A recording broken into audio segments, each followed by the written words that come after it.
साथ मैं हूं ऋचा शर्मा। इस बुलेटिन में देखिए बिहार झारखंड की तमाम बड़ी खबरें 1 मिनट में। बाढ़ के बख्तियारपुर में मुख्यमंत्री नीतीश कुमार पर जिस तरह से एक सिरफिरे ने आकर हमला कर दिया, उसकी अब हर तरफ निंदा की जा रही है। बख्तियारपुर के लोग इस घटना से दुखी हैं। हालांकि सीएम पर हमला करने वाला शख्स सलाखों में है, पुलिस की जांच चल रही है, लेकिन दूसरी तरफ बख्तियारपुर के लोग हमले के खिलाफ हो गए हैं। दुकानदारों ने पहले ही इस घटना के खिलाफ बाजारों को बंद रखा, दुकानें बंद रखी। आम दिनों में जो शहर लोगों की भीड़ से गुलजार रहते थे, वहां बाजार बंद होने से वीरानी दिखी। तो दूसरी तरफ मुख्यमंत्री नीतीश कुमार के घर पर बख्तियारपुर की जनता पहुंचकर माफी मांगती दिखी। लोग माफ करने का नारा लगाते दिखे। मुख्यमंत्री के भाई ने कहा कि सबको माफ कर दिया गया है। उन्होंने कहा कि ऐसा होते रहता है। सीएम नीतीश पहले ही हमला करने वाले युवक को माफ कर चुके हैं, लेकिन बिहार पुलिस मुख्यालय ने सीएम की सुरक्षा में चूक को गंभीरता से लिया है और दोषी पर कार्रवाई करने के मूड में है।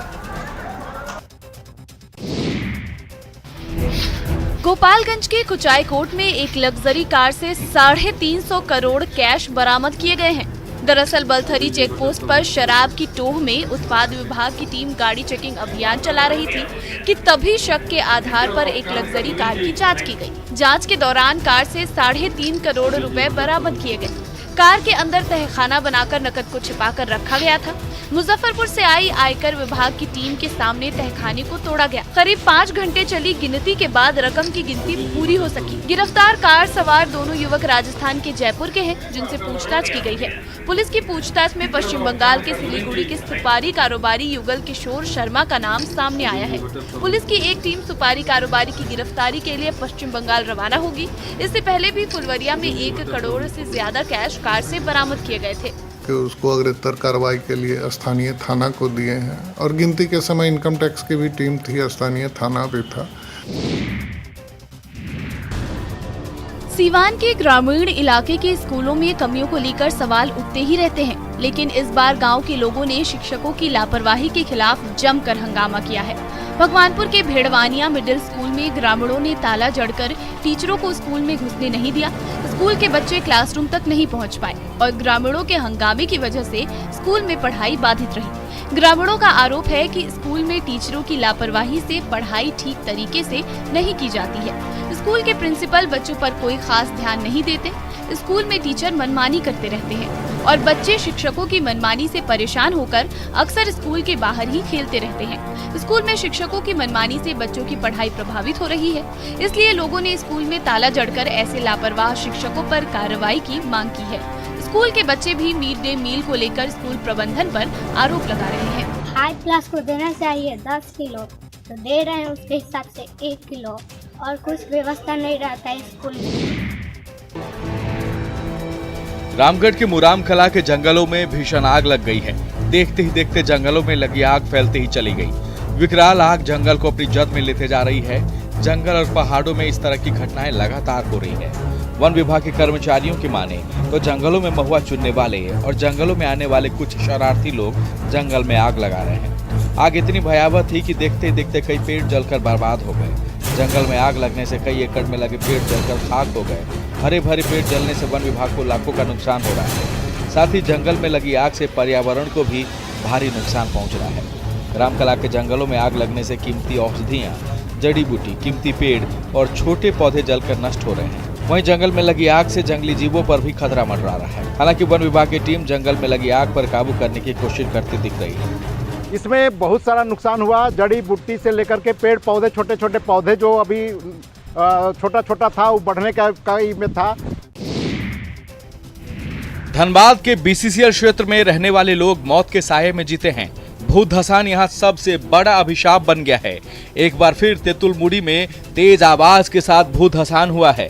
भूत धसान में घर का एक कमरा जमीन के अंदर समा गया।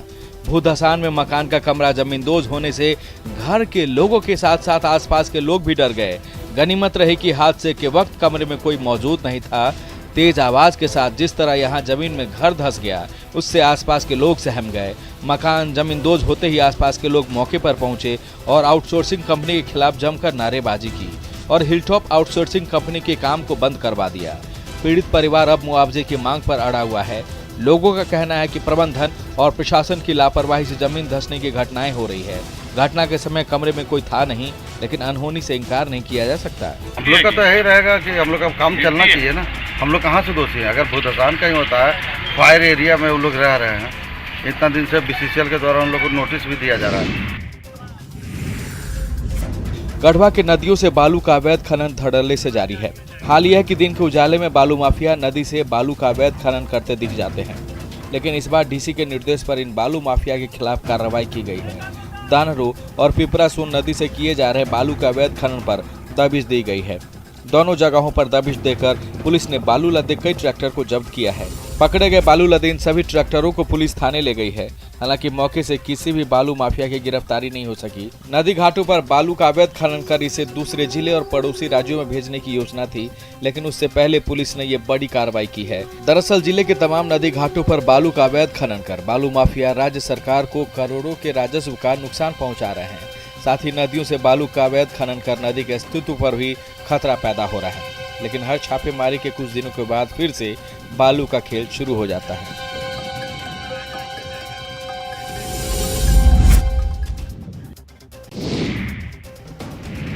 हाजीपुर में नदियों से बालू के साथ साथ मिट्टी का अवैध खनन जारी है।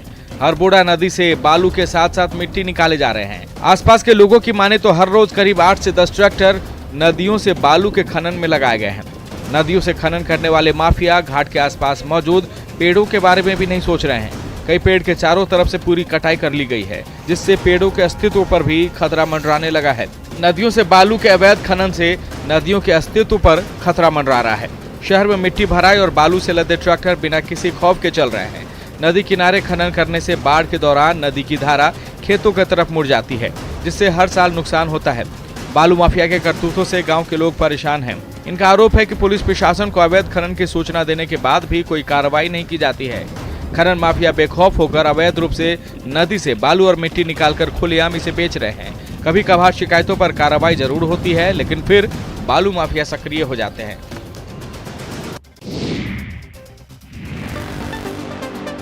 होली में शराब के साथ किए गए डांस का वीडियो आजकल कई इलाकों में वायरल हो रहा है।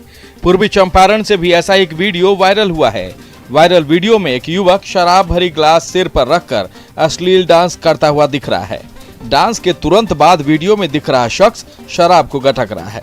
वायरल वीडियो में शराब पीने और डांस करने वाले युवक की पहचान रक्सौल नगर परिषद के सफाई निरीक्षक राम नरेश कुशवाहा के रूप में हुई है। शराब की ग्लास के साथ शख्स के डांस का वीडियो सोशल मीडिया पर वायरल है। वायरल वीडियो होली मिलन समारोह का बताया जा रहा है, जो रक्सौल शहर के किसी नेता के दलान का है।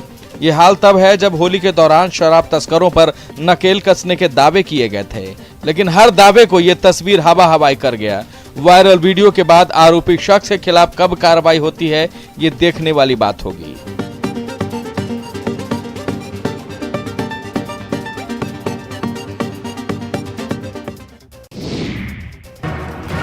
कटिहार अब शराब तस्करी के लिए सेफ कॉरिडोर बनता जा रहा है। कटिहार जंक्शन से महज 6 किलोमीटर पहले मनिया हॉल्ट पर खुल्लम खुला शराब का खेल चल रहा है। बंगाल से आने वाले ट्रेनों से शराब की बड़ी खेप की यहाँ खुलेआम ढुलाई होती है।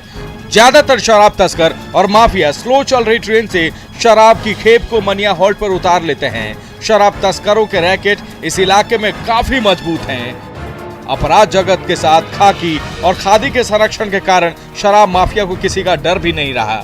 हालांकि स्थानीय लोग कई बार मनिया हॉल्ट पर खुलेआम हो रहे शराब की तस्करी का विरोध भी कर चुके हैं, लेकिन प्रशासनिक सहयोग नहीं मिलने की वजह से शराब के अवैध कारोबार पर लगाम नहीं लगाया जा सका है। कटिहार जंक्शन से इतनी कम दूरी पर इतने बड़े शराब के खेल की तस्वीर देखने के बाद उत्पाद विभाग के पास कोई जवाब नहीं। उत्पाद विभाग के अधिकारी आश्वासन दे रहे हैं कि इसे लेकर रेलवे प्रशासन से बातचीत कर विशेष रणनीति बनाई जाएगी।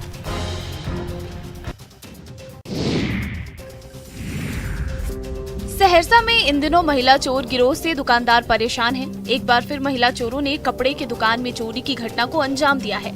सदर थाना क्षेत्र के रहमान चौक पर एक रेडीमेड दुकान में दिन दहाड़े घुसकर महिला चोरों ने लाखों के सामान पर हाथ साफ किए हैं।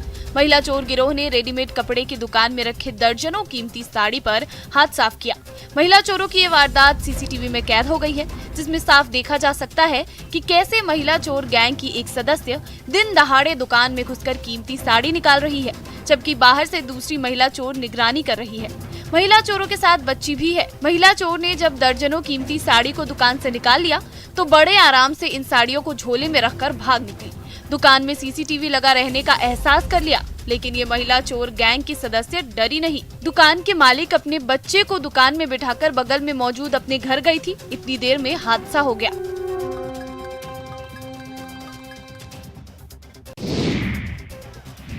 बेतिया में सामाजिक लोगों के सहयोग से 15 गरीब लड़कियों की शादी कराई गई। सामाजिक सहयोग से 15 जोड़े ने एक दूसरे का हाथ थामकर अपने वैवाहिक जीवन में प्रवेश किया। सामूहिक विवाह को लेकर कालीधाम मंदिर में समारोह का आयोजन किया गया, जहां पूरे विधि विधान के साथ कालीधाम विवाह समिति के सहयोग से 15 जोड़े शादी के बंधन में बंध गए। विवाह समिति की ओर से वर वधू के लिए उपहार की व्यवस्था भी की गई थी। बेटियों को उपहार और सहायता राशि भेंट की गई तो बाराती और सराती के लिए समारोह स्थल पर खाने की भी बेहतर व्यवस्था की गई थी। सामूहिक विवाह समारोह में वर वधू का आशीर्वाद देने शहर के कई लोग पहुंचे थे। सभी ने शुभकामनाएं देते हुए इन 15 जोड़ों को खुशहाल वैवाहिक जीवन का आशीर्वाद दिया। वर वधू को आशीर्वाद देने के लिए स्थानीय सांसद और बीजेपी के प्रदेश अध्यक्ष डॉक्टर संजय जायसवाल भी पहुंचे। पूजा समिति के संयोजक का कहना है कि समिति 2005 से ही गरीब लड़कियों की शादी करवाते आ रही है और अभी तक 225 से अधिक गरीब लड़कियों की शादी कराकर उनका घर बसाया जा चुका है। होली का त्योहार खत्म हो चुका है, लेकिन राजस्थान की संस्कृति में कान्हा के साथ होली खेलने की भी परंपरा है। अररिया में रहने वाले मारवाड़ी लोगों ने कान्हा के साथ ऐसी ही होली खेली। मारवाड़ी महिलाओं ने पहले कान्हा के संग फूलों की होली खेली, फिर कान्हा के गीतों पर होली खेलकर एक दूसरे के साथ खुशियां बांटी। समारोह में मारवाड़ी समाज की महिलाओं ने कृष्ण और राधा का रूप धारण कर रखा था। डांडिया के साथ कान्हा के गीतों पर सभी झूमते दिखे, भक्ति गीतों पर सभी थिरकते दिखे, कान्हा के भक्ति में रंगते दिखे। मथुरा वृंदावन के प्रतीक रूपी कान्हा जी के मूर्त के साथ सभी ने खूब होली खेली। शहर में अखिल भारतीय मारवाड़ी महिला संगठन कान्हा के साथ होली खेलने की परंपरा को आज भी बड़े उत्साह से निभाते आ रही है। तो हम लोग सब मिलके इस कान्हा के स्वरूप हमें इनसे बल मिलता है, जिनसे हमारे ये जो अखिल भारतीय का प्रोग्राम है, इसलिए हमने होली के बाद एक कान्हा की होली का त्योहार रखा है, ताकि सभी मारवाड़ी महिला मंच की सदस्य एक साथ होकर होली मना सकें और कान्हा के स्वरूप को हम सभी नमन कर सकें। सेना में 25 साल सेवा देने के बाद जब एक फौजी अपने घर गोड्डा लौटा तो इस रिटायर्ड फौजी का ऐसा स्वागत किया गया कि वो मिसाल बन गया। गांव वालों ने उन्हें सिर आंखों पर बैठा लिया। सेना और सैनिक के सम्मान के यह पल सबके लिए यादगार बन गए। 25 साल के अपने सफर में जवान ब्रजेश झा भूटान बॉर्डर से लेकर नाथुला बॉर्डर तक तैनात रह चुके हैं। ऑनरी कैप्टन के पद से रिटायर होने के बाद घर लौटे जवान ब्रजेश झा का ऐसा सम्मान किया जैसा पहले किसी फौजी का गोड्डा में नहीं हुआ हो। घर लौटने पर इस भव्य स्वागत और सम्मान की कल्पना भी उन्होंने कभी नहीं की थी। एक तरफ गोड्डावासी अपने लाडले का भव्य स्वागत करते दिखे तो सेवा से रिटायर होकर लौटे जवान लोगों से मिलते रहे, आंदोलनकारियों को नमन करते रहे। जवान को कार में बैठाकर लोगों ने पूरे शहर में घुमाया। रास्ते में जगह जगह जवान पर फूल बरसाए।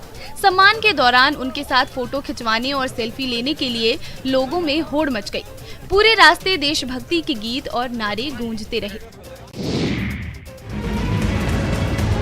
गर्मी शुरू होते ही झारखंड के कई इलाकों में पानी की किल्लत शुरू हो गई है। पानी की किल्लत से लोगों की परेशानी बढ़ गई है। गोड्डा के सदर प्रखंड में लोग बूंद बूंद पानी के लिए तरस रहे हैं। सियालकटिया गजार टोला के लोगों की हालत और भी खराब है। 30 से 40 घर वाले इस गांव में पीने के पानी के लिए सिर्फ एक कुआं ही है, जिसके पानी से पूरे गांव की प्यास बुझती है। लेकिन 25 सालों से इस कुएं की भी सफाई नहीं हुई है, जिससे कुएं का पानी गंदा हो चुका है और लोग कुएं का गंदा पानी पीने को मजबूर हैं। इधर गर्मी में ड्राई जोन होने की वजह से इस इलाके के जल स्रोत सूखने लगे हैं। गांव में ना तो जल मीनार है और ना ही चापाकल। पानी की ऐसी दिक्कत इस गांव में सालों से है। पानी की किल्लत से लोग यहां सालों से परेशान हैं। कई बार जनप्रतिनिधियों से इसे लेकर शिकायत भी की गई, लेकिन शिकायतों को लेकर कोई समाधान नहीं हुआ। गर्मी शुरू होते जमीन सूखने लगी है। लोग कुएं का गंदा पानी पी रहे हैं, लेकिन पानी की किल्लत को दूर करने के तमाम दावे फेल साबित हो रहे हैं।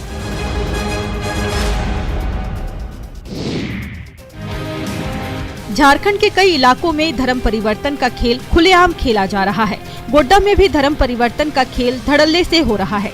सुंदर पहाड़ी के जंगलों से लेकर गोड्डा, महागामा, बसंत राय, मेहरामा, पोड़ैया हाट और बुआरी जोर के कई इलाकों में धर्म परिवर्तन का खेल जोरों पर है। लेकिन जिन लोगों ने 2013 में ईसाई धर्म अपनाया वो अब पछता रहे हैं। बहला फुसलाकर, ब्रेन वॉश कर, सुविधाओं का लालच देकर इन्हें धर्म परिवर्तन तो करा दिया गया, लेकिन सुविधाओं के लिए आज भी ये भटक रहे हैं। ईसाई धर्म अपनाने के बाद भी इन परिवार की आर्थिक स्थिति में सुधार नहीं हुई। बाघमारा की देवी पहाड़िन का कहना है कि कुछ साल पहले वो भी हिंदू से ईसाई बन गई। बच्चों को अच्छी शिक्षा देने का लालच मिलने पर धर्म परिवर्तन कर लिया, लेकिन अब तक उन्हें कुछ भी सुविधाएं नहीं दी गई है। हाल ये है कि ईसाई धर्म अपनाने के बाद वो वापस नहीं लौट सकते जब तक धर्म परिवर्तन करने वाले सारे परिवार साथ नहीं जाएंगे। हिंदू धर्म में उनकी वापसी संभव नहीं है।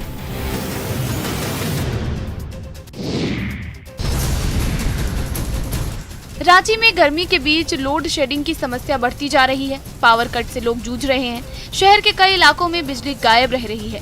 दरअसल TVNL के साथ साथ दूसरे पावर प्लांट की यूनिट में उत्पादन ठप होने से बिजली के उत्पादन में अचानक कमी आई है। राज्य में एक साथ 3 पावर प्लांट में बिजली का उत्पादन ठप होने से दिक्कतें और भी ज्यादा बढ़ गई हैं। माना जा रहा है कि करीब 300 मेगावाट बिजली की कमी आने से राज्य भर के कई जिलों में भी बिजली की कटौती से लोग परेशान हैं। राज्य के हटिया ग्रिड से राजधानी के कई शहरी और ग्रामीण इलाकों में बिजली की आपूर्ति की जाती है। ऐसे में कम बिजली मिलने की वजह से ग्रामीण इलाकों में ज्यादा बिजली काटी जा रही है। राजधानी रांची समेत आसपास के कई जिले बिजली की आंख मिचौली से बेहद परेशान हैं। लोहरदगा, गुमला, सिमडेगा, खूंटी, जमशेदपुर, चाईबासा, गढ़वा, पलामू, लातेहार और संताल परगना के इलाकों में इन दिनों जमकर लोड शेडिंग हो रही है।